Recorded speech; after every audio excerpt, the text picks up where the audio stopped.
भाजपा विधायक भानु पर रमना थाने में एसटी एक्ट में एफआईआर दर्ज। गढ़वा के रमना थाना में भवनाथपुर के भाजपा विधायक भानु प्रताप शाही पर अनुसूचित जाति अनुसूचित जनजाति अधिनियम के तहत केस दर्ज हुआ है। रमना थाने में राजेंद्र उरांव ने शिकायत दर्ज कराई है कि पिछले दिनों रांची के एक कार्यक्रम के दौरान विधायक भानु प्रताप शाही ने मन से एसटी जाति के मुख्यमंत्री हेमंत सोरेन के विरुद्ध अपमानजनक टिप्पणी की थी। उन्होंने कहा था कि हेमंत सोरेन को गट्टा पकड़कर कुर्सी से उतारेंगे। इससे पूरे आदिवासी समाज को आघात पहुंचा है। आवेदन में राजेंद्र उरांव ने कहा है कि हेमंत सोरेन झारखंड के मुख्यमंत्री हैं, साथ ही सत्ताधारी पार्टी झारखंड मुक्ति मोर्चा के कार्यकारी अध्यक्ष भी हैं।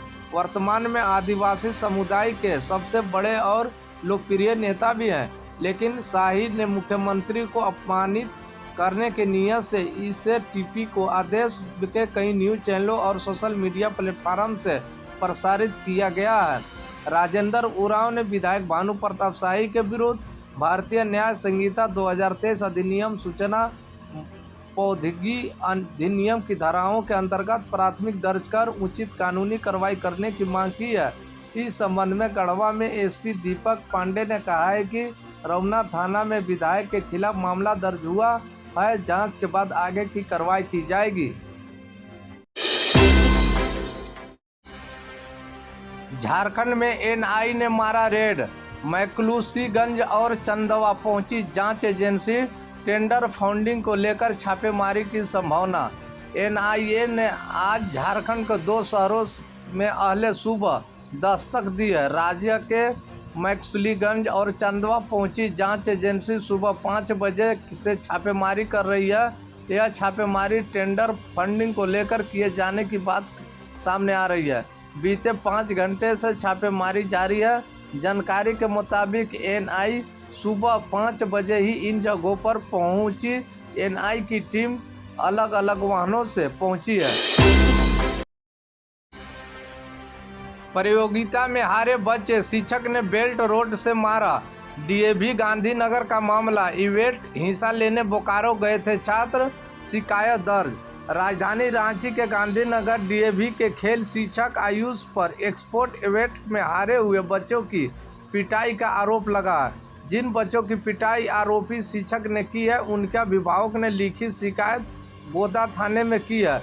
8 अभिभावकों ने हस्ताक्षरयुक्त लिखित आवेदन थाने को दिया है। वे शिक्षक की गिरफ्तारी और मामले की जांच भी की है।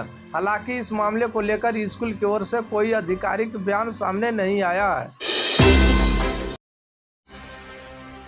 दक्षिण अफ्रीका के कैमरून से लौटे झारखंड के मजदूर 27 मजदूरों की हुई वतन वापसी। मुख्यमंत्री ने खुद कर रहे हैं मॉनिटरिंग।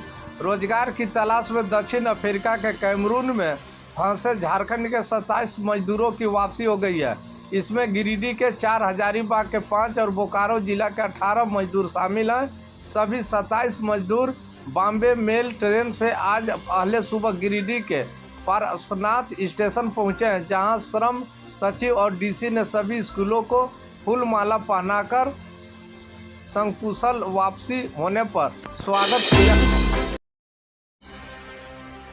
बजट में झारखंड केंद्रीय करों में हिस्सेदारी और सूद रहित उधार से 6,380 करोड़ ज़्यादा मिलेगा। केंद्रीय बजट में झारखंड के लिए सीधे तौर पर कोई बड़ी घोषणा नहीं हुई है, जबकि इस साल के अंत तक यहाँ विधानसभा चुनाव होना है। हालांकि सूर्योदय योजना में जिन 5 राज्यों में शामिल किया गया, उनमें बिहार, उड़ीसा, पश्चिम बंगाल, मध्य प्रदेश के साथ झारखंड को भी शामिल किया गया है। इस योजना के तहत इन 5 राज्यों में स्वर्गीय विकास की योजना तैयार होगी। केंद्रीय करों में हिस्सेदारी और सूद रहित उधार से झारखंड को पिछले साल की तुलना में इस बार 6,380 करोड़ रुपए ज़्यादा मिलेंगे। बजट में वित्तीय वर्ष 2024-25 में घोषणा राशि में झारखंड को इस मदद से 46,205 करोड़ रुपए मिलेंगे। पिछले साल यह राशि 39,825 करोड़ रुपए थी।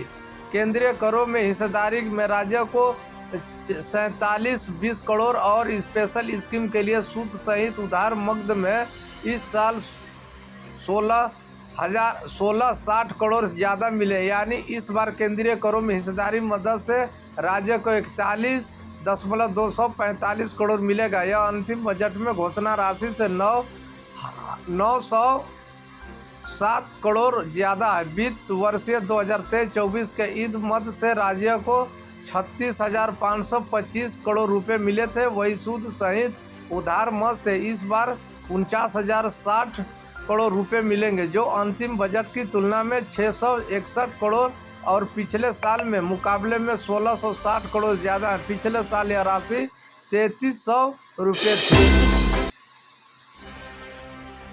अस्पताल की कुव्यवस्था पर झारखंड हाईकोर्ट की तलख टिप्पी। रिम्स में सुविधाएं ठीक करें, नहीं तो इसे बंद कर देना ज़्यादा बेहतर है। झारखंड हाईकोर्ट ने मंगलवार को सरकारी और निजी अस्पताल में इलाज में लापरवाही से संबंधित जनहित याचिका पर सुनवाई करते हुए तलख टिप्पी की। जस्टिस रोगन मुखोपाध्याय की खंडपीठ ने राज्य के सबसे बड़े मेडिकल कॉलेज रिम्स की व्यवस्था पर कड़ी नाराजगी जताई है। खंडपीठ ने मौखिक रूप से कहा है कि रिम्स में मेडिकल सुविधा का अभाव और मरीजों की देखभाल में अक्सर लापरवाही देखने को मिलती है। रिम्स में चिकित्सा उपकरण, मेडिकल सुविधाएं सहित आधारभूत संरचना उपलब्ध कराए या इसे बंद कर दे, क्योंकि रिम्स में सुविधा नहीं मिलने की वजह से अधिकतर लोग प्राइवेट अस्पताल का रुख कर रहे हैं। राज्य भर में बारिश का येलो अलर्ट जारी। झारखंड में मानसून फिर सक्रिय। रांची में आज बारिश का येलो अलर्ट। झारखंड में एक बार फिर मानसून सक्रिय हो गया है। मंगलवार को राज्य के अधिकतर हिस्सों में छींट-फूट बारिश हुई, लेकिन रांची के मानसून जमकर बरसा। यहाँ मंगलवार दोपहर 66.8 mm बारिश हुई है। यह जुलाई में एक दिन सबसे अधिक बारिश है। इस राजधानी के सड़कों पर लबलबा की गई। सबसे खराब स्थिति रेलवे स्टेशन और धुरवा इलाके की है। यहाँ सड़क पर भरे पानी ने इलाके में 2 हिस्सों में बांट दिया। लोगों को सड़क पर चलना मुश्किल हो गया है।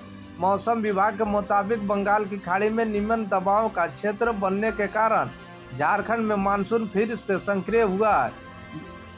विभाग ने बुधवार के बारिश का येलो अलर्ट जारी किया था।